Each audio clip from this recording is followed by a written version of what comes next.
o paraíso e a experiência da liberdade. Eu sou o pastor Samuel Teodoro e sejam todos bem-vindos a mais um estudo da Palavra de Deus. Desta feita estamos baseados no capítulo 12 de Gênesis. O capítulo 2 do livro de Gênesis nos apresenta a conclusão da obra da criação e o estabelecimento da humanidade no Jardim do Éden.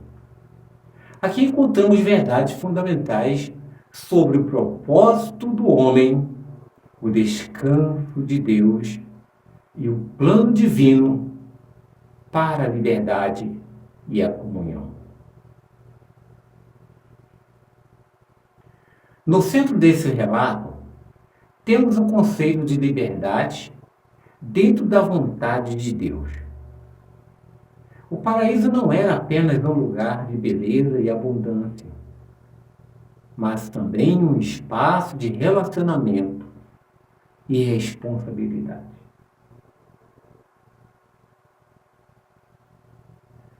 Hoje vamos explorar 3 aspectos essenciais dessa passagem: o descanso e a bênção de Deus, o Jardim do Éden, um lugar de liberdade e responsabilidade, e também o primeiro relacionamento humano e o propósito da comunhão. Pois bem, vamos começar com o descanso e a bênção de Deus. Deus concluiu no 7º dia a obra que fizera e no 7º dia descansou. Depois de toda a obra que fizera. Capítulo 2, versículo 2. O descanso como princípio divino.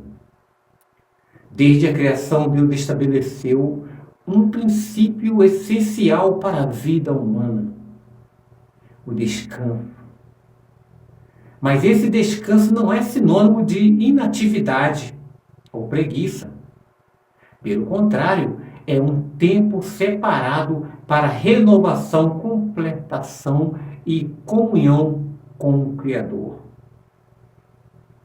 Deus não precisou descansar porque estava cansado, mas porque queria nos ensinar um princípio. Ele concluiu sua obra e separou o 7º dia como um dia santo. Isso nos mostra que o descanso faz parte do plano divino para a nossa vida e que não somos criados para viver em um ciclo contínuo de trabalho sem pausa. Podemos fazer uma pergunta a nós mesmos. Temos reconhecido a importância do descanso como algo instituído por Deus? Ou temos negligenciado esse princípio? O descanso e a santificação do tempo. Deus abençoou o 7º dia e o santificou, pois nele descansou depois de toda a sua obra. O descanso de Deus instituiu não é apenas físico, mas também espiritual. Ele separou o 7º dia e o santificou. Isso significa que o descanso não é apenas uma necessidade biológica, mas também uma questão de adoração. Infelizmente, vivemos em um mundo onde o trabalho e as preocupações da vida nos consomem a cada dia. Muitos não conseguem tirar um tempo para Deus, porque estão sempre preocupados. Mas se até o Criador do Universo descansou, quanto mais nós. Precisamos desse tempo de pausa. Louvado seja Deus. Separar um tempo para Deus não significa apenas parar de trabalhar, mas dedicar momentos para a oração, meditação na palavra e comunhão com Ele. Podemos fazer mais uma pergunta a nós mesmos, para reflexão. Nós temos separados um tempo exclusivo para Deus em nossas vidas? No nosso dia a dia? Ou está sempre cheios de preocupados? O verdadeiro descanso está em Cristo.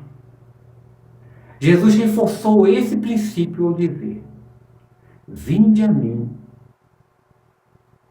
todos que estáis cansados e sobrecarregados, e eu vos aliviarei. Mateus 11, versículo 28. O descanso que Jesus ofereceu vai além do repouso físico. Ele fala de um descanso para a alma, um alívio para as cargas emocionais e espirituais que carregamos. Muitas vezes buscamos descanso em entretenimentos, férias ou momentos de lazer, mas continuamos sobrecarregados. Isso acontece porque o verdadeiro descanso não vem apenas de pausas nas rotinas, mas de uma vida rendida a Deus. Quando entregamos nossas ansiedades a Ele, encontramos paz. Quando confiamos no cuidado dEle, descansamos de verdade. Podemos perguntar para nós mesmos: o descanso que você e eu busca tem sido apenas físico ou também espirituais? Como podemos aplicar tudo isso, esse primeiro ponto em nossa vida? Podemos separar um tempo para Deus. Assim como Deus santificou o sétimo dia, devemos reservar momentos para a comunhão com Ele. Devemos reconhecer a necessidade de descanso. Não fomos criados para viver sobrecarregados. O descanso faz parte do plano de Deus a cada um de nós. Devemos buscar descanso em Cristo. O verdadeiro alívio para nossas preocupações não está no mundo, mas em Jesus. Podemos concluir este primeiro ponto do nosso estudo em Gênesis 2. O descanso não é apenas uma pausa no trabalho, mas um princípio divino para a renovação e adoração. Precisamos aprender a confiar em Deus e separar tempo para estar com Ele. Somente assim encontraremos o verdadeiro descanso para nossas almas. Que possamos aceitar o convite de Jesus e encontrar descanso. Vamos ao segundo ponto do nosso estudo de hoje, em Gênesis capítulo 2.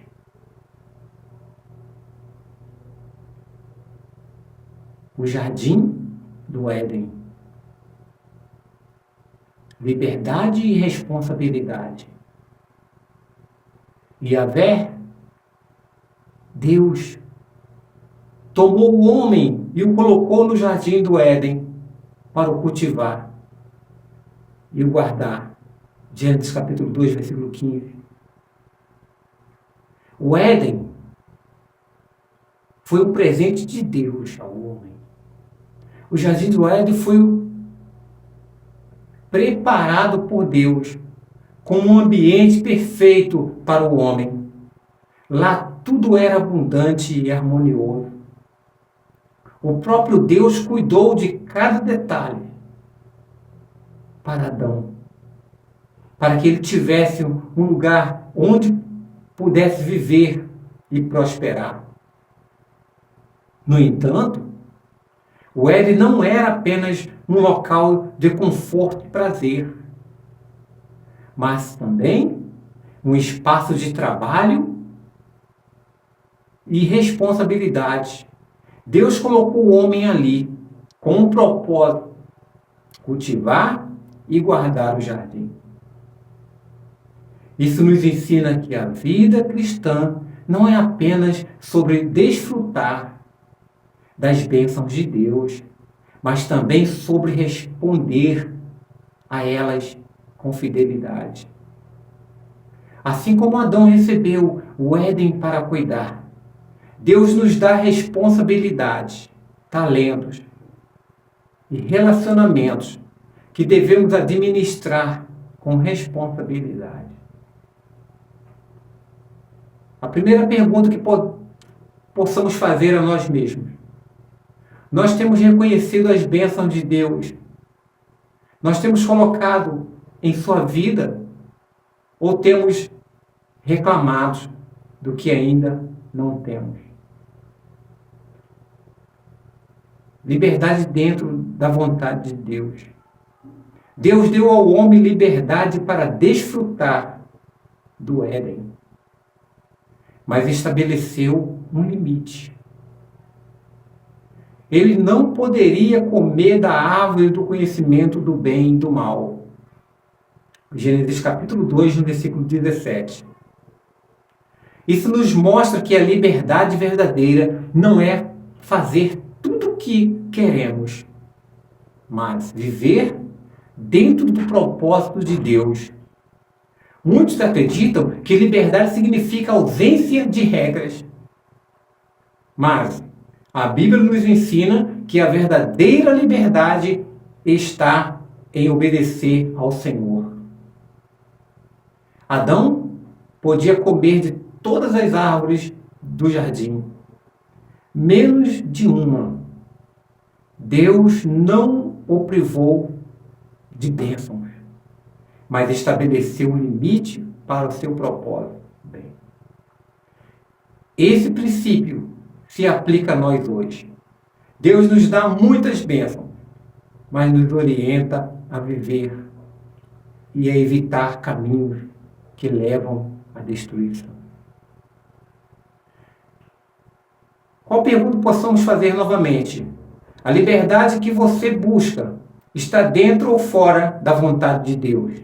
A liberdade que você busca está dentro ou fora da vontade de Deus? Responsabilidade, cuidado que Deus nos confia. Assim como Adão foi chamado para cultivar e guardar o jardim, nós também temos responsabilidade. Deus nos confia dons, família, trabalhos e ministérios, esposa, que sejamos bons administradores. Muitas vezes queremos mais bênçãos, mas não estamos cuidando bem daquilo que recebemos. Queremos um novo emprego, mas não somos fiéis no trabalho atual. Queremos crescer espiritualmente, mas não temos tempo para ler a Bíblia. Não temos tempo para Deus. Queremos relacionamentos saudáveis, mas não cultivamos amor e respeito nas amizades e na família. Deus nos dá a oportunidade, mas espera que sejamos responsáveis. Possamos fazer mais uma pergunta. Você está cuidando do que Deus colocou sobre sua responsabilidade? Estamos cuidando sobre o que Deus colocou sobre as nossas responsabilidades? A verdadeira liberdade está na obediência a Deus. Jesus disse: conhecereis a verdade, e a verdade vos libertará. O Evangelho de São João, capítulo 8, versículo 32. A verdadeira liberdade não está em seguir nossos próprios desejos, mas em seguir a vontade de Deus. quando vivemos segundo os princípios do Senhor, experimentamos paz, segurança e verdadeira alegria. Adão e Eva perderam o paraíso porque desobedeceram. Hoje, Jesus nos convida a restaurar nosso relacionamento com Deus através da obediência e da fé. Possamos concluir este ponto 2 deste estudo. O Éden foi um presente de Deus, mas também exigia responsabilidade. A verdadeira liberdade está dentro da vontade de Deus. Deus nos chama para cuidar do que Ele nos confia. A obediência ao Senhor nos conduz à verdade. A obediência ao Senhor nos conduz à verdadeira liberdade. Desafio para a sua vida. Decida hoje viver dentro da vontade de Deus, cuidando das bênçãos que Ele já te deu. Que possamos ser fiel em cultivar, guardar tudo que Deus nos confia. Vamos para o último ponto, que é o ponto 3 deste estudo. E no ponto 3 deste estudo vamos falar sobre o primeiro relacionamento humano, o propósito da comunhão. Não é bom que o homem esteja só. Vou fazer uma auxiliar que lhe corresponda. Gênesis capítulo 2, versículo 18. Criados para a comunhão. Desde o princípio, Deus deixou claro que o ser humano não foi feito para viver sozinho.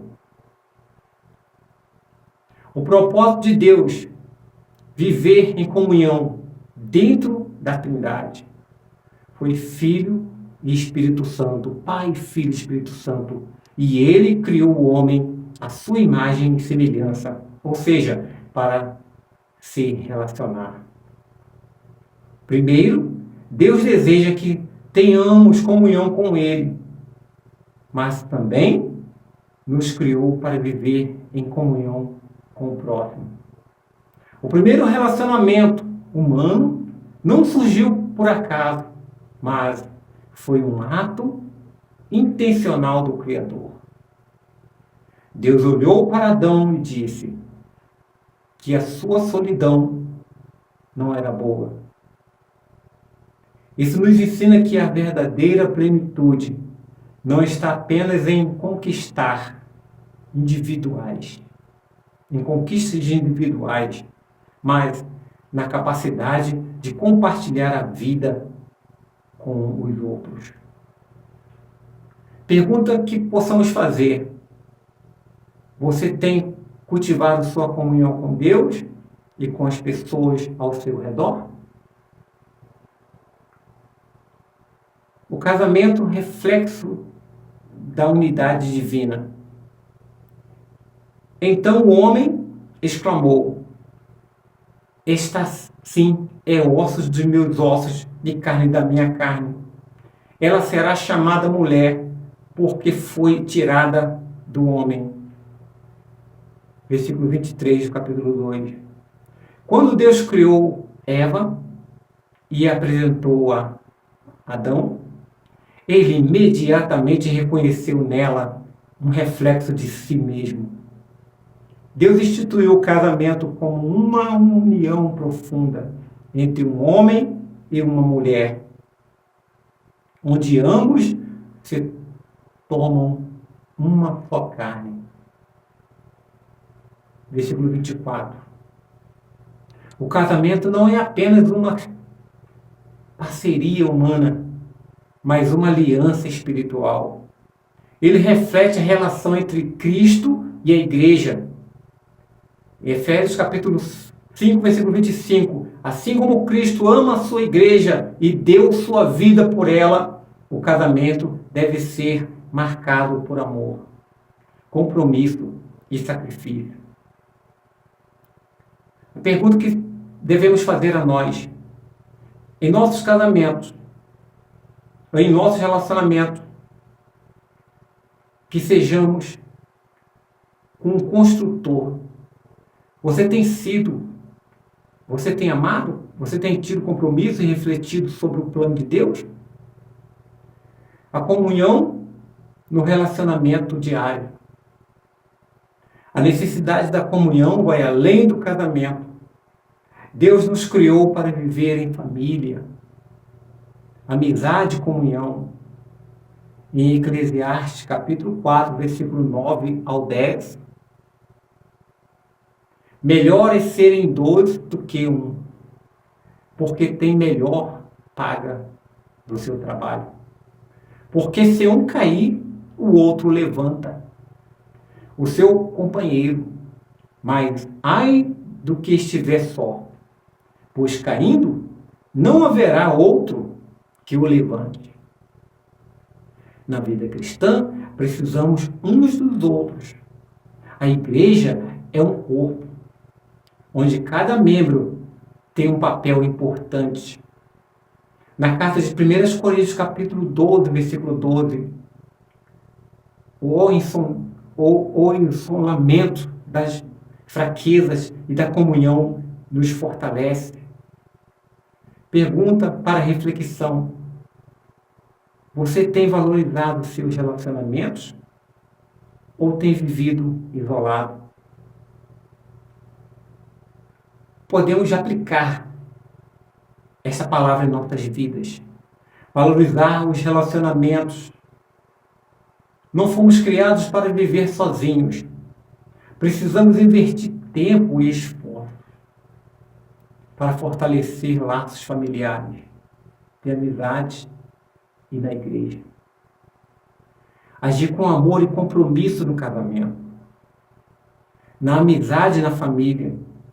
Devemos refletir o caráter de Deus, sendo fiel, paciente, disposto a perdoar. Deus busca comunhão com Deus. Devemos cada dia buscar essa comunhão com Ele. O relacionamento com as pessoas. Devemos refletir nossa comunhão com o Criador. Quando mais próximos de Deus, melhor nos relacionamos com os outros. Concluímos neste momento. Deus nos criou para a comunhão. O primeiro relacionamento humano mostra que a solidão não é o plano divino para nós. Seja no casamento, na amizade ou na igreja, devemos valorizar os vínculos que Deus nos dá. Que possamos viver em amor, unidade, refletindo o propósito para o qual fomos criados.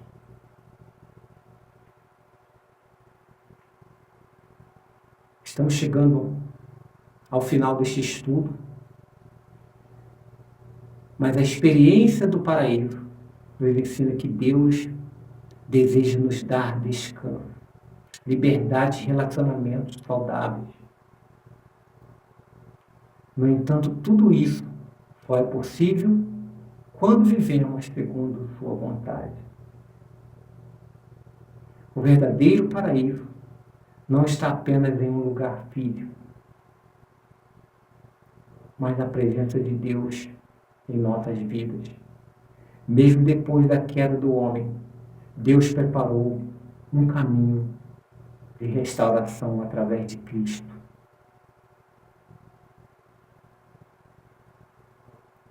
Eu convido cada um de vocês neste momento, você que tem buscado descanso, liberdade e comunhão, a resposta está em Jesus. Ele é o nosso descanso, a nossa verdade e o nosso maior relacionamento. Vinde a mim, todos os que estáis cansados e sobrecarregados, e eu vos aliviarei. Mateus capítulo 11, versículo 28. Que possamos escolher viver no verdadeiro paraíso, a presença de Deus. Pai, em nome de Jesus, que a Tua palavra possa se cumprir, Senhor, positivamente em cada lar, nesta hora. Obrigado por este momento que passamos na Tua presença, em nome de Jesus. Eu sou o pastor Samuel Teodoro. Meu muito obrigado por você que ficou até aqui. Peço que você compartilhe este vídeo a outras pessoas. Se inscreva nesse canal, se você estiver numa plataforma dessa, para ajudar a ranquear esse trabalho. Que Deus te abençoe rica e abundantemente.